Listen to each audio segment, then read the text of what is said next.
से, अपनी कलम से, अपने विचारों से समय के अलग अलग कालखंड के समय उन्होंने समाज को जागृत करने का काम किया, समाज को विचार देने का काम किया, दृष्टिकोण देने का काम किया। और यही कारण है कि आज भारत की संस्कृति गौरवपूर्ण है, तो उसमें भारत के साहित्यकारों का ही योगदान है। अभी इस कक्ष के अंदर जिन महान साहित्यकारों का चित्र लग रहा है, उनके जीवन दर्शन को हम पढ़ें, उनके विचारों को हम पढ़ें, तो आने वाली पीढ़ियों को भी आज लगता है ये प्रासंगिक है। और सब साहित्य अलग अलग कालखंड में रहे, जिन्होंने अलग अलग समय में अलग अलग दृष्टिकोण, विचार, अलग अलग क्षेत्रों की दिशा देने का काम किया। और इसीलिए मैं अखिल भारतीय साहित्य परिषद को धन्यवाद देता हूं, जिन्होंने हमेशा भारत के साहित्यकारों के माध्यम से भारत की संस्कृति को जीवंत रखने का काम किया। और मुझे खुशी है कि ये कोटा की धरती केवल औद्योगिक और शिक्षा नगरी रही है, ये साहित्यकारों की धरती भी रही है। इस धरती में अलग अलग कालखंड के अंदर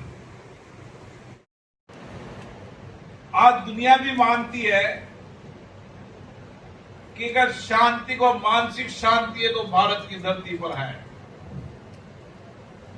दुनिया के पश्चिम में अवसाद, तनाव झेलते हुए नौजवानों को अगर कहीं शांति मिलती है तो भारत की धरती पर मिलती है, भारत के साहित्य में मिलती है, भारत के लेखन, कवि, गीतों के आधार पर मिलती है। और इसीलिए डिजिटल के इस युग के अंदर भी साहित्य परिषद को भी नए दृष्टिकोण से विचार करना होगा कि हम किस तरीके से हमारे पुराने साहित्यकारों के लिखे हुई किताबों को डिजिटलकरण करके दुनिया को पहुंचाने का काम करें, देश की आने वाली युवा पीढ़ी को पहुंचाने का काम करें। व्यक्ति के जीवन में साहित्य ही व्यक्ति के जीवन के दृष्टिकोण और विचार को बदलता है। अगर इस समाज के अंदर आने वाली पीढ़ी के विचार और दृष्टिकोण को बदलना है, तो हमारे सभी साहित्यकारों के उस लिखी हुई लेखनी किताबों को डिजिटल तरीके से उन पर पहुंचाना पड़ेगा।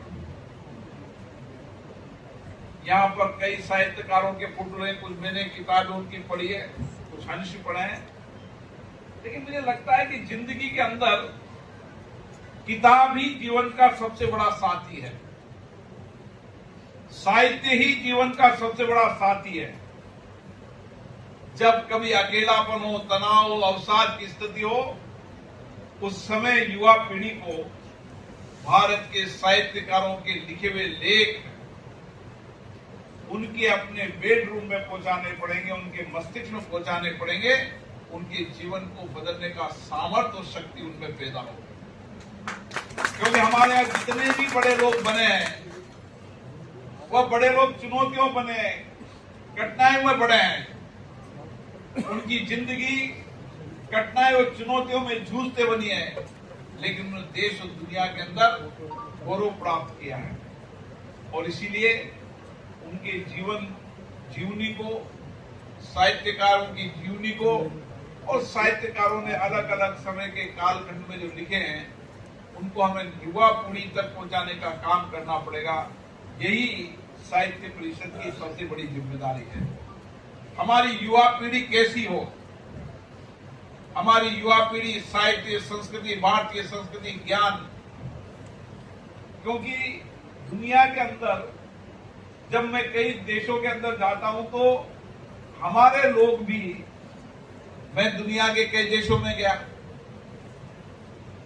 ज्यादातर लोग अंग्रेजी बोलते हैं, लेकिन कई लोग ऐसे भी हैं जो अंग्रेजी जानते हैं लेकिन अपने देश की भाषा में बात करते हैं, अपने देश की संवाद करते हैं। वो कभी अंग्रेजी में बात नहीं करते, अंग्रेजी में जानने के बाद भी वो अपनी भाषा में बात करेंगे, अपनी भाषा में संवाद करेंगे। हमें भी गर्व होता है, हम भी जब दुनिया के देशों में जाते हैं तो अपनी भाषा में बात करते, अपनी भाषा में संवाद करते हैं। हमारे प्रधानमंत्री भी दुनिया में किसी भी देश में गए हों, चाहे सार्वजनिक कार्यक्रम हो चाहे द्विपक्षीय वार्ता हो, हमेशा उन्होंने भारतीय भाषा में ही बात की है, भारतीय भाषा में अपने विचार व्यक्त किए हैं। जब दुनिया अपनी भाषा के अंदर अपने विचार व्यक्त कर सकती है तो हमें भी भारतीय भाषाओं पर गर्व होना चाहिए। ये नई पीढ़ी को ताकत है। नई पीढ़ी को यह सम्मान लगना चाहिए कि मुझे मेरी भाषा आती है। मैं जिस गांव ढानी में पैदा हुआ हूं, जिस क्षेत्र में पैदा हूं, उस क्षेत्र की भाषा मुझे आती है। ये गौरव उसको महसूस होना चाहिए। ये गौरव अगर महसूस हुआ तो हम नई पीढ़ी को नई दिशा दे पाएंगे। लेकिन उसको लगा कि मुझे अंग्रेजी नहीं आती, इसलिए मैं संवाद नहीं कर पाऊंगा, इस हीन भावना से वो अगर जिंदगी को जिएगा तो आगे नहीं बढ़ पाएगा।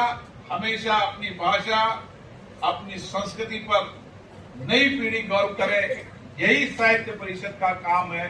मुझे आशा है इस धरती पर होने वाला अधिवेशन नए विचारों के साथ, नई ऊर्जा के साथ आने वाली पीढ़ी को भारतीय साहित्य ज्ञान को पहुंचाने का काम करेगी, ताकि हमारी पीढ़ी